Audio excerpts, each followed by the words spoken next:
All right, here's my audience. There's people. Okay. So.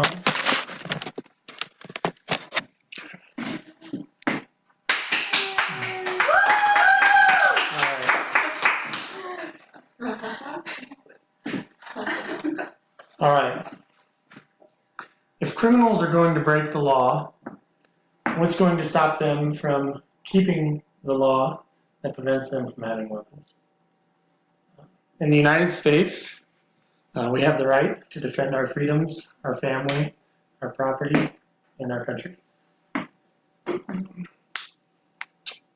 And if we were to take away citizens' rights to own weapons, then we would just be disarming victims. While I was on active duty in the United States Marine Corps, people would often talk to me about gun laws and weapons. And they would talk about how, as a United States, we should take away weapons to prevent murders and crimes. Other people would talk to me about how we should have them. And this topic of conversation came up a lot in my life, so I started to research it, and it became a big deal to me. I started to think to myself, if I have the right to defend my country with a weapon, why do I not have the right to defend my family with a weapon? And luckily, we still do. But why would we not? Why would we take that away? At that time, we had a president that was striving to take away our right to own weapons for home defense. But I couldn't help but notice that he had armed guards 24/7. If him and his family are important enough to protect with guns, why aren't ours? And so, the idea of gun control for our safety or for our disadvantage became a large topic of study, and I would like to help inform people as to why we should continue to have the right to own weapons and protect our families. So, my first point is that the Constitution guarantees our right to own guns.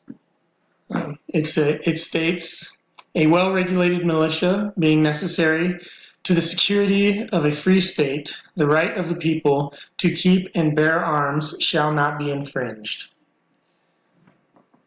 Why should we tear apart what made this country? The fact that we even have the freedom to talk about changing things is because of these rights that we were given.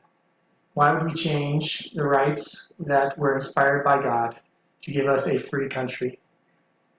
I have a question that I would like people to at least think about. If we made a law that prevented people from having guns, what makes us think that the criminals would obey that law? The people who break laws in the first place are going to continue to break those laws. Meanwhile, law-abiding citizens would freely give up their weapons if it was a law and mandatory. All that would be doing is opening up homes to more murders, break-ins, and other tragic crimes. People that are criminals would then know that the majority of the United States would not be armed, and there would be defenseless victims. Across the United States, states vary on their levels of gun control. Some states allow concealed carry of pistols without a permit, for instance, Idaho. You don't even need to get a license to be able to conceal as long as you are not a felon and you are of age. In other states, you have to go through training courses and pay to receive a permit that authorizes you to carry a pistol concealed so that it's not seen for prime defense. However, some states allow these permits, but don't allow other states that have the same permits to qualify carriers to carry pistols through their borders. For instance, if I was traveling from Virginia to Maryland, I would not be allowed to have my pistol on me, even though I have a concealed weapons permit that allows me to carry in 36 states. To me, that is a little inconvenient, however, I understand it.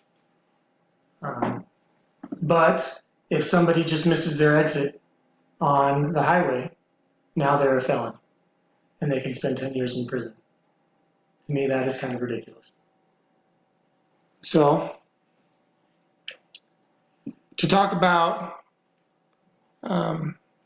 statistics in support of taking away or keeping our right to own and conceal weapons.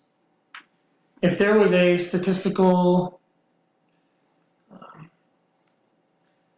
if the statistics showed that states with higher weapon ownership were also the states that had higher murder rates and crime rates, then I would listen to the argument that guns could be a problem.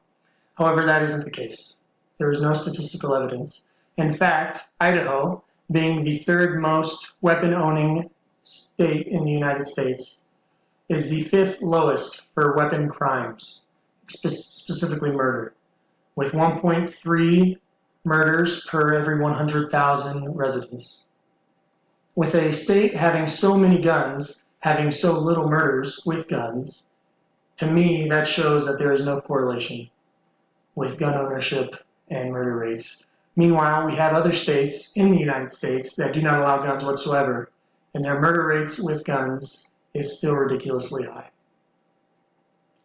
So in conclusion, there is no correlation with gun ownership and murder rates. As the United States, we need to allow our citizens to exercise their constitutional right to defend their families and to protect them and their loved ones, their property, and to defend our states, our country, our rights. To create a safer nation, we need to teach our children to respect weapons. We need to understand the underlying problem of mistreating people that causes them to want to commit murder. However, murder has been a thing since before the beginning of recorded history. Even looking to the Book of Mormon, we see that there is lots of murder and killing, yet they had no guns. The problem is the people behind the gun that want to kill people, or the people that bully people and cause them to think about doing it in the first place. As we teach our children to respect others and respect weapons, we can teach them to use them for hunting and for protection, teach them to understand them and to respect them in the way that they should be respected. And as we do that, there'll be less misuse of these weapons, less fear of them, and more using them for what they're meant to be used for. Thank you.